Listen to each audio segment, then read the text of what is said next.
Welcome back to another technical deep dive here in the debug zone. Today, we're tackling a big question and breaking it down with insights from other users. Hopefully this clears up some misconceptions and helps you get the answer you need. So buckle up, stay a little curious, and let's jump right in.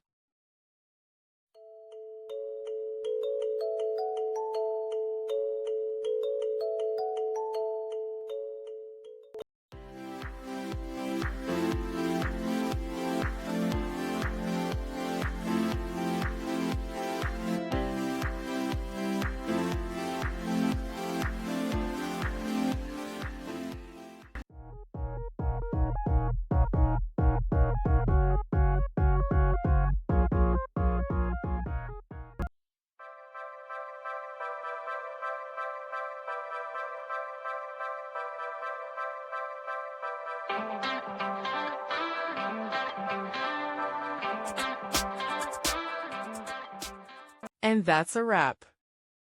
I hope you found the answer you were looking for. If you did, take a second to hit that subscribe button. It really helps out. And let me know in the comments which solution worked best for you. See you next time in the debug zone.